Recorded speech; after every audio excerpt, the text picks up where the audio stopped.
Memorandum 200, the plan to depopulate Africa and the Third World. But it's not just depopulation. All these regions happen to have resources that we want. So we will deplete those resources and take them as we wish, while we depopulate the undesirables or the useless eaters. But it doesn't stop there, ladies and gentlemen. No. The eugenicist plans to depopulate the earth continue right in your own hometown. Here's just a piece of the puzzle. If you're going to curb population, it's extremely important not to have it done by the damn Yankees, but by the UN. Because the thing is, then it's not considered genocide. If the United States goes to the black man or the yellow man and says, slow down your reproductive rate, we're immediately suspected of having ulterior motives to keep the white man dominant in the world. If you can send in a colorful UN force, you've got much better leverage. Alan Guttmacher, president of Planned Parenthood and former vice president of the American Eugenics Society, 1970. 4 years after Guttmacher made that statement, America's National Security Council issued a report that was intended to define the United States government's official policy on controlling world population. It was called the National Security Study Memorandum 200, or NSSM 200, and it was formulated in cooperation with the United States Agency for International Development, the U.S. State Department, the Department of Defense, and the Central Intelligence Agency. Think about it.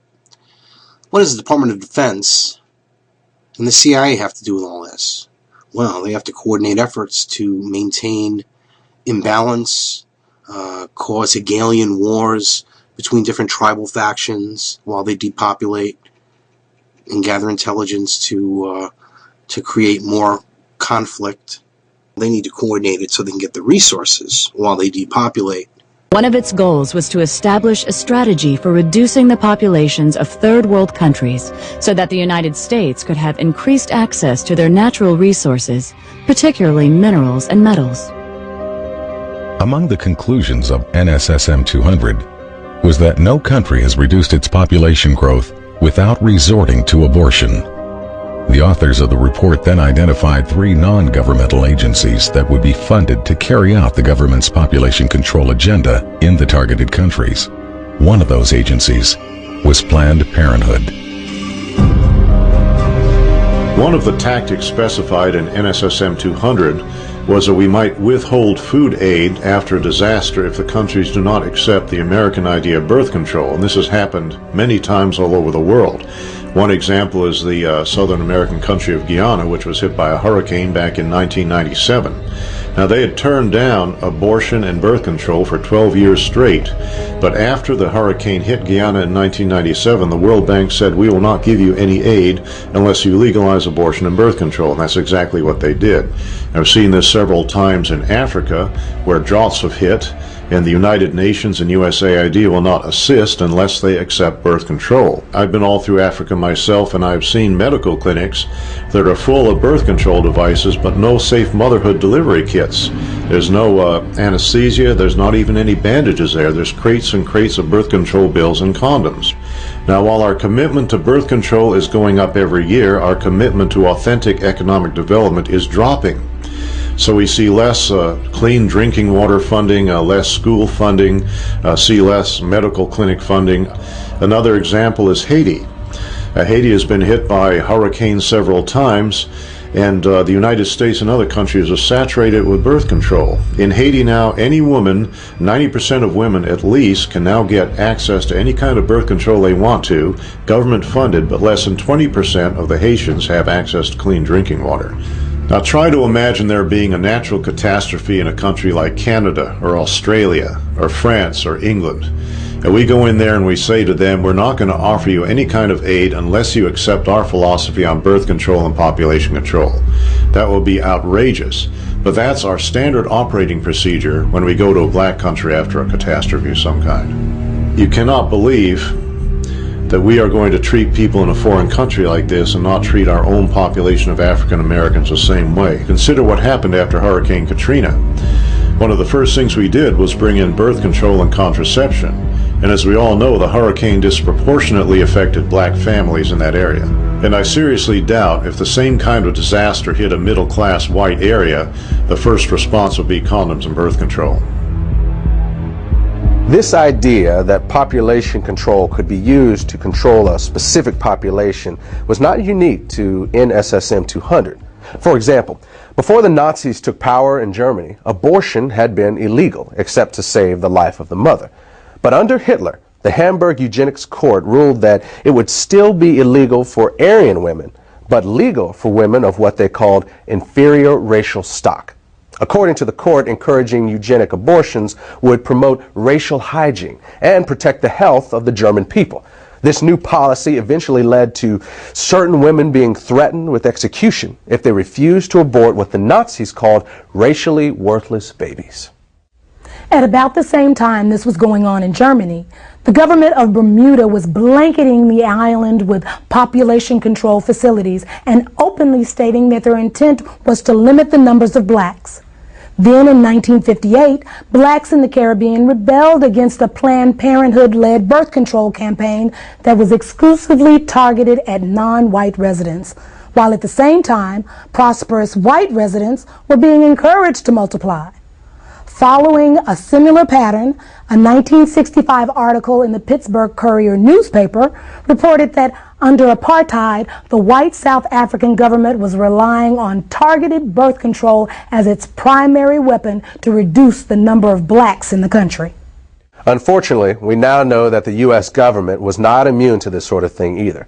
When 3 pro-choice researchers investigated the original motive behind the creation of the abortion pill, RU-486, what they discovered was that the scientific basis for it was actually developed in the United States during the 1960s by the National Institutes of Health at the U.S. Department of Health and Human Services. In their 1991 book, these researchers claimed to have found data showing that this agency was looking for an inexpensive and effective drug to control the populations of foreign countries that the government had classified as underdeveloped. The abortion pill was to be tested in these environments and, if successful, the plan called for it to then be introduced into black, Hispanic, and Native American communities in the United States. In 1977, only 3 years after NSSM 200 was issued, the director of the United States Office of Population, Dr. Reimert T. Ravenholt, publicly stated that it was the U.S. government's intention to sterilize 1/4 of the world's female population. According to Ravenholt, one of the driving forces behind this campaign was the need to protect American financial and commercial interests. Ravenholt said that some foreign governments were refusing to give the United States permission to come into their country and control their population. He said that, in those cases, the plan was to be carried out by 2 private organizations with an enormous amount of financial support from the American government. When asked by a St. Louis newspaper to name the 2 organizations, he said that they were the United Nations Fund for Population Activities and Planned Parenthood. Among government officials who supported the Ravenholt philosophy of using American intervention to control the populations of foreign countries, perhaps the most powerful were Republican President Gerald Ford, Vice President Nelson Rockefeller, and Secretary of State Henry Kissinger. In the mid-1970s, while serving as foreign policy advisor to the Ford-Rockefeller administration, Kissinger personally helped Planned Parenthood set up an abortion counseling program for Vietnam refugees who were being housed at Camp Pendleton Marine Corps Base in California. This was done despite the fact that the vast majority of these refugees were known to be strongly opposed to abortion, and not one of them had ever requested abortion counseling.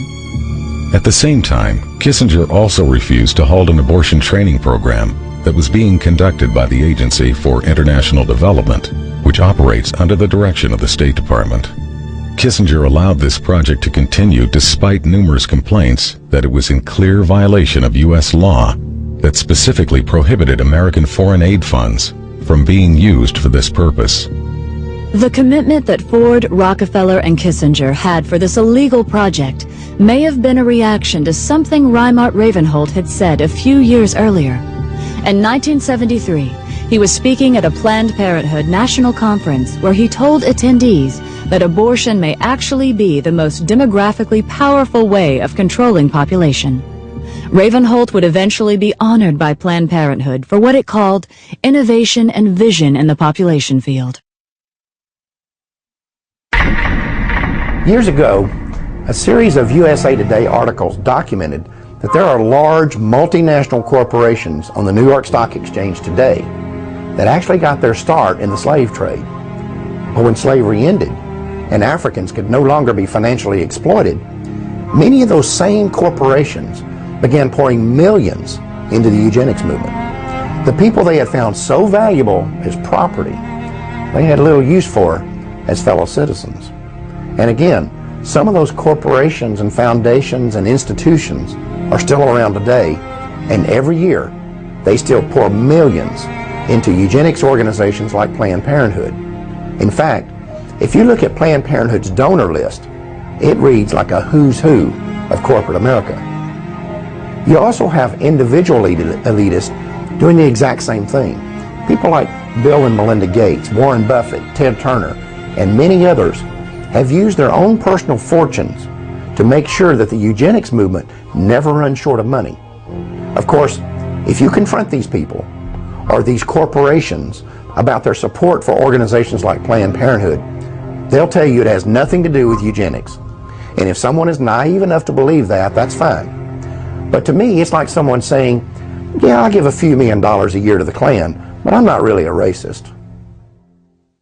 After the abortion pill RU-486 was approved for sale in the U.S., the controversy surrounding it kept the abortion lobby from being able to find an American company to produce it. That forced them to look for a foreign manufacturer. And after an 8-year search, a company owned by the Chinese government agreed to manufacture the drug for the U.S. market. The company's management made the decision after the Rockefeller Foundation agreed to provide financial backing for the project. There's also another connection between Rockefeller and RU-486. At the end of World War II, the German chemical manufacturer IG Farben was identified as the company that supplied the gas used in the Nazi concentration camps. The gas was called Zyklon B, and evidence later showed that Farben's executives knew how it was being used. In fact, evidence was uncovered to indicate that Farben engineers had actually designed the gas chambers.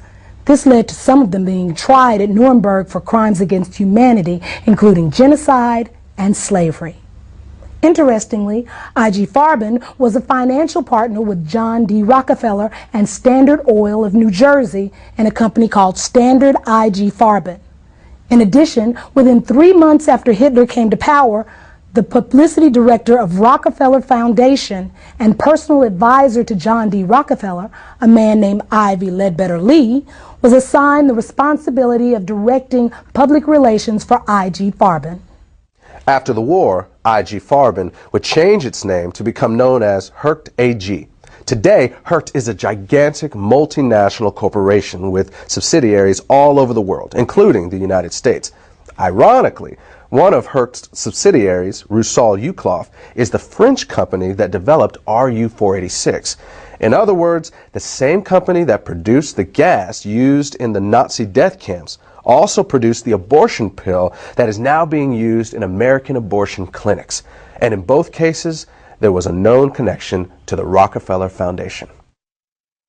Thank you for watching Truth Talk News. I'm Howard Nima.